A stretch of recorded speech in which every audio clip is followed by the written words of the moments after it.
Mr. McGill, the female pupil's lavatory has been vandalised yet again, and this must not go unpunished. Expel any girl with make-up and learning difficulties. Yes, Mr. Slack. If you can find one with jewellery, all the better. Right. Susie. Nice one, Dan. Really stood up for yourself there. Mr. Slatt! Yes, what? Yes. Mr. Slatt, I have to bring to your attention the fact that I have been facially assaulted. But I think unlucky would be a better word.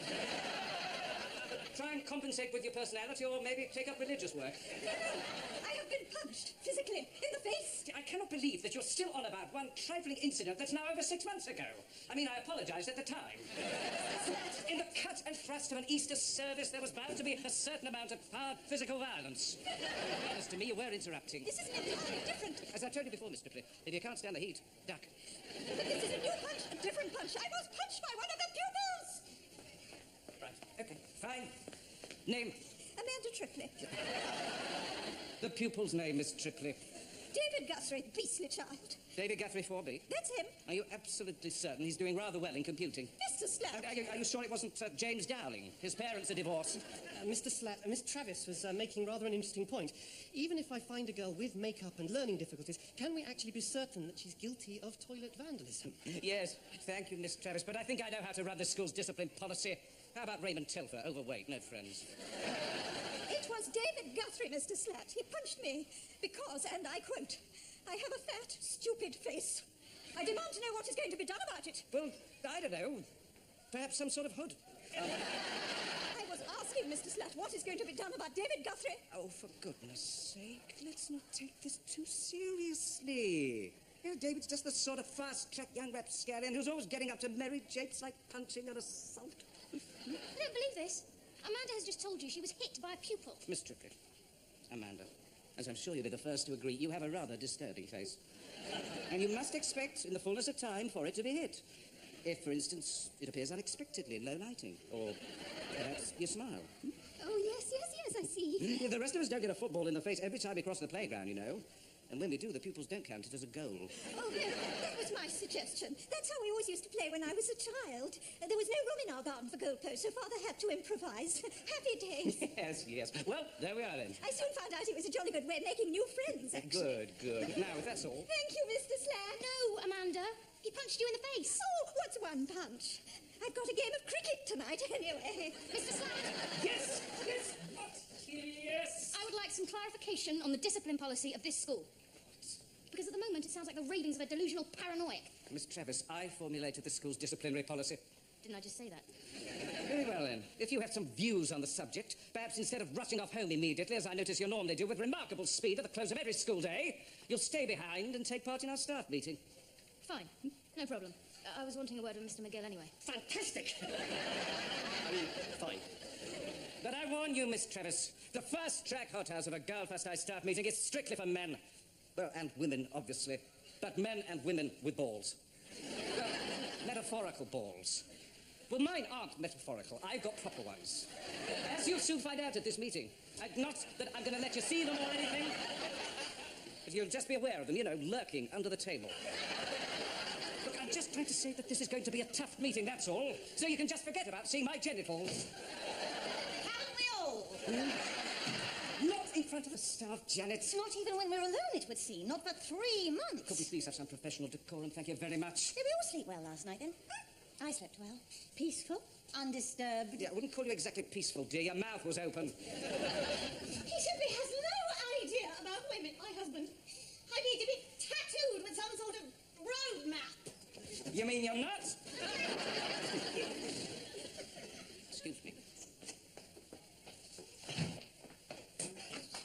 Headmaster, I've just been having a word with what's her name, a difficult girl in the 4th form, enormous shoulders, auburn moustache. Could you be a little more specific? Gail Bennett. Oh. If we could perhaps have a quick word. Well, I've got in my office at the moment, a bit of an emergency. Yes, of course. No problem. So, what can I do for you?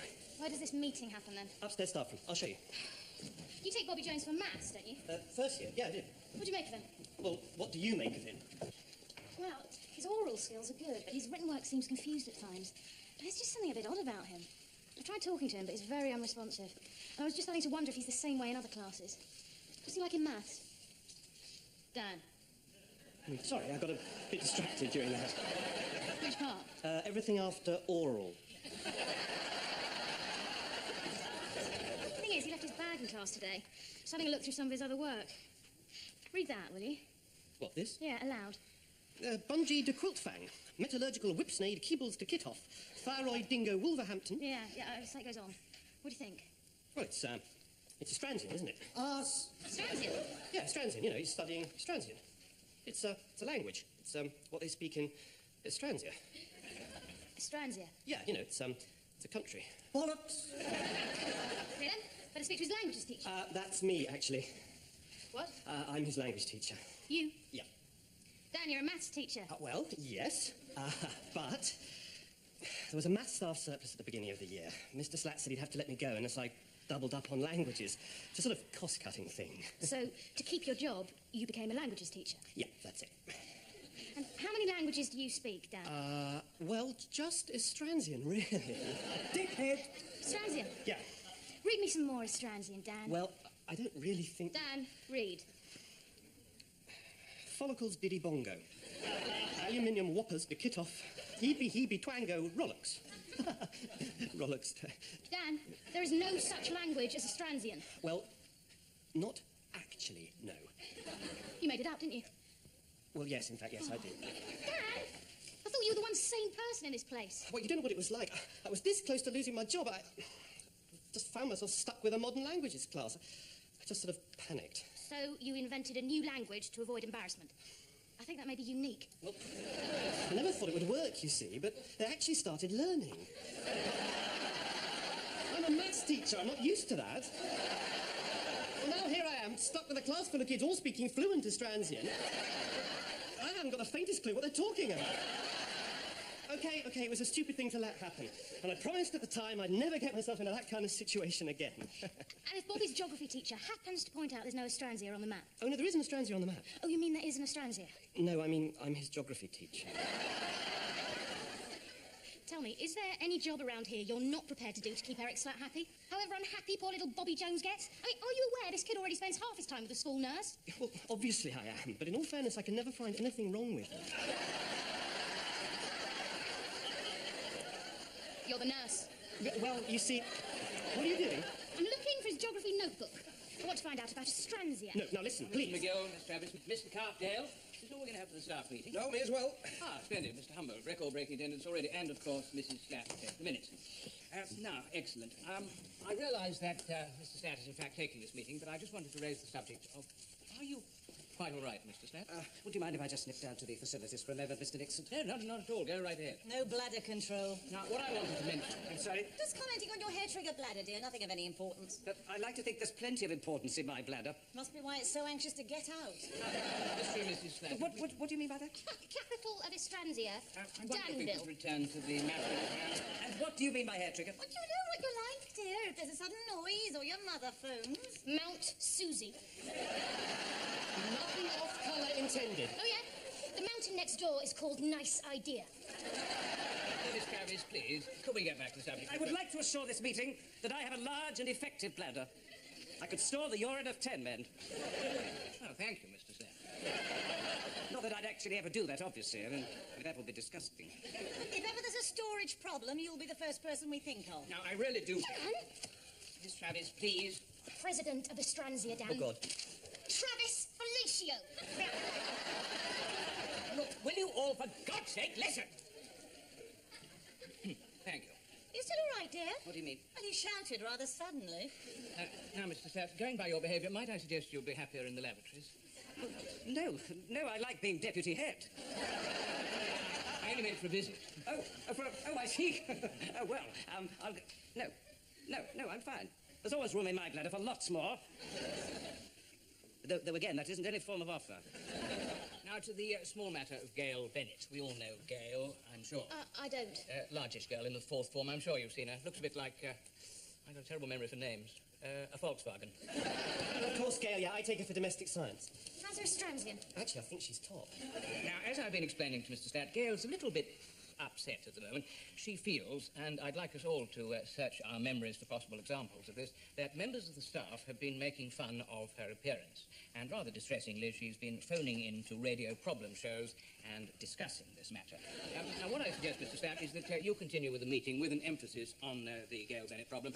I'll just go and have another word with Gail herself. Carry on, everyone. Right, well, why don't we all just take a moment to walk around, get a breath of fresh air, and then get down to some serious meeting? What do you say? You wanting to go somewhere in particular, Slat? No. Let's get on with it. Let's fast-track this meeting. And now we know where the fast track is located.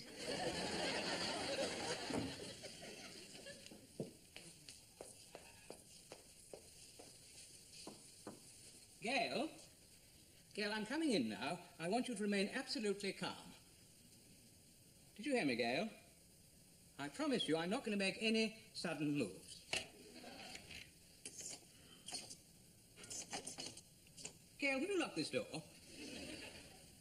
Now look, those are my keys. Those are special headmaster keys. You're not supposed to be using them. Well, if that's how you're going to behave, I'm just going to go away. That'll show you.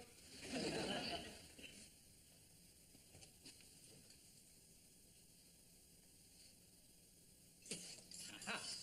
Gail? Gail?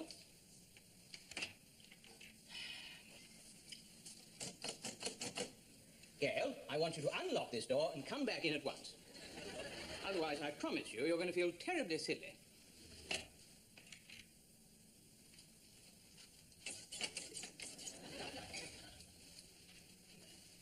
Well, Gail, I suppose you feel like a complete idiot now, don't you? Right, and let's just whiz on to the next item on the agenda, the division of our second form into different ability groupings. Ah, you mean streaming. Yes, thank you, Janet. To stream or not to stream? Always a tough one. Right, let's just forget about that one for the moment, shall we? Next item, the school trip. Excuse me a moment, dear. Yes, fine. Right, we're thinking of somewhere abroad this year, obviously strictly for selected fast-track students, and we're looking for ideas for something educational, What are you doing, darling? Just filling the kettle, darling. That's fine, dear. Right, this school trip, any ideas? How about Stransia? How about anywhere? How about the Niagara Falls? Does anybody actually want coffee? No, absolutely not. No coffee, Janet. Oh, well, fair enough. And I'm just going for a little walk. Just making my way to the door.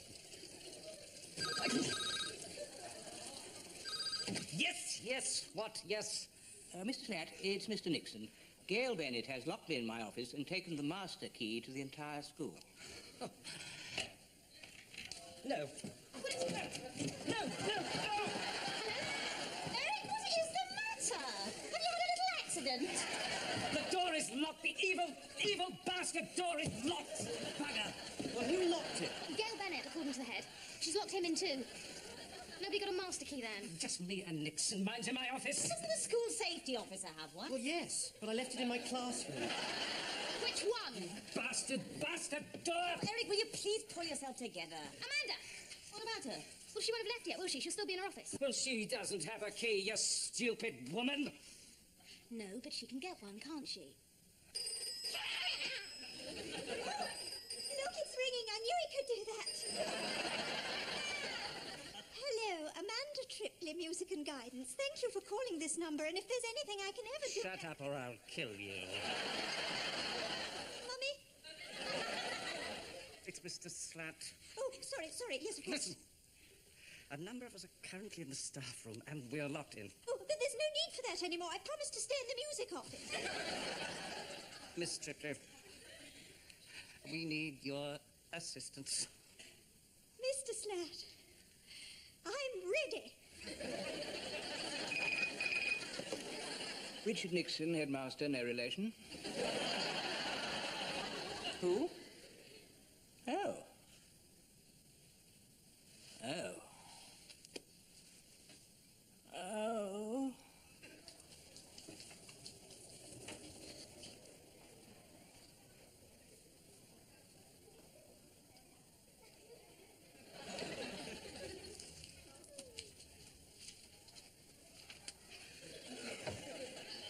Hello. Where is that ridiculous woman? Sit down, Eric. You're panicking. I am not panicking. I'm perfectly calm.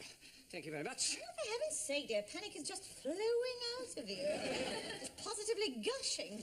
It's a foaming torrent. It's cascading like a mighty river. Yes, thank you very much, Janet.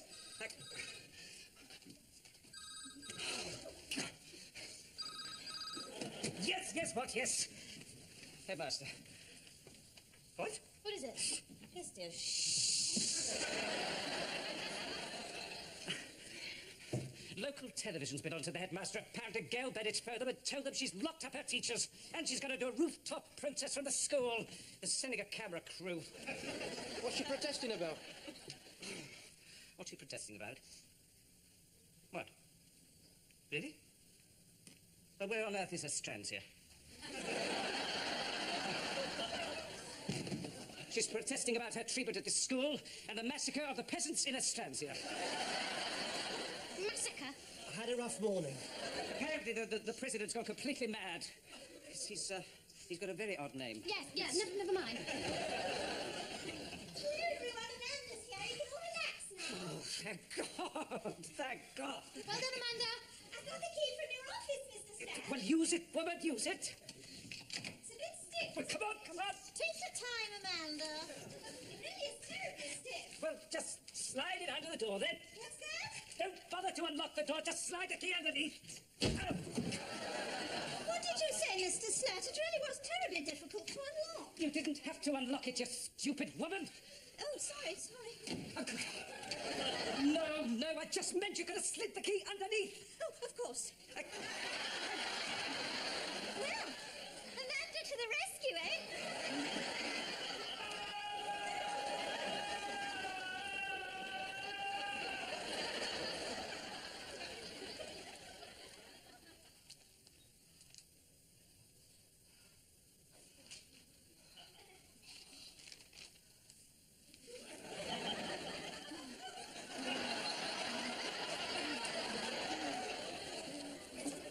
No sign of a camera crew out there? Oh, I'm sure the head managed to put them off. Oh. Does it look as though it's going to rain, Dan? The sky looks a bit black, I suppose. And there was that thunder earlier. The clouds dark and heavy with rain. The sky's ready to open. I just hope we're not flooded.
Eric?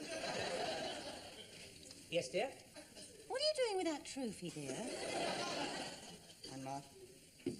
I'm just cleaning it. Well, why don't you bring it over here and show us all? What now? No, dear.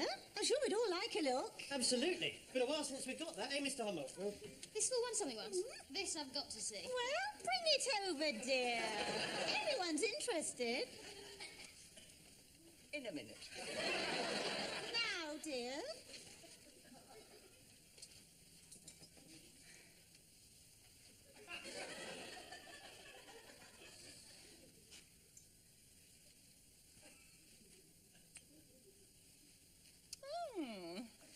I see you hadn't quite got around to cleaning it then, dear. No, dear, I haven't. about time it was cleaned, actually. What were you going to use?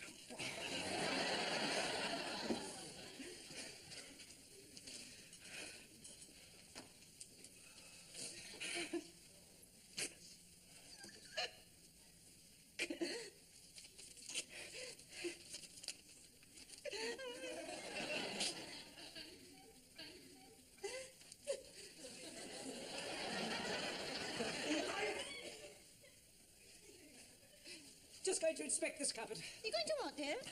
I'm just going to inspect it, dear, because I'm deputy head, and I'm allowed to inspect any part of the school I want, because it's my territory.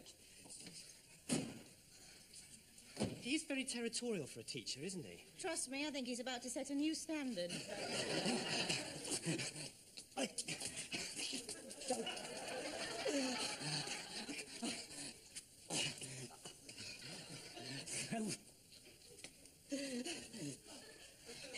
Yes!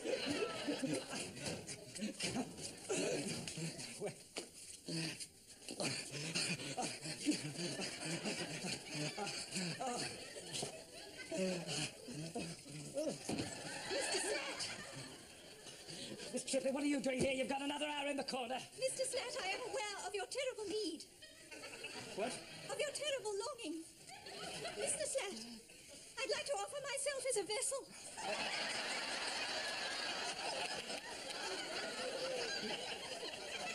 Oh. Mr. Slat, quickly, the television. What? Darling, our moment will come with No. So far, we've seen no sign of movement, but Gail Bennett, the Galfast High pupil complaining of not only her own ill treatment, but of the massacre of the Estransian peasants, has promised she'll... Hang on. I think she's appeared on the roof. Presumably she's making her complaint against the staff of Galfast High. Down with fellatio! Down with fellatio! Mr. Slat, I think you better see this. Just one moment.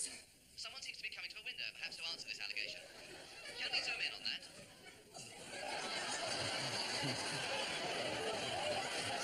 Here, it appears to be one of the teachers. Perhaps he's some statement to make. Slat! Moment. My God, what's he doing? What kind of school is this? Just taking care of some serious business in here. I got my hands full. I've got someone still taking things seriously. Instead of sitting around watching a lot of rubbish on television. So, what's been going on in here then? Well, on the plus side, I think you're about to become the most famous deputy head in England. Yes!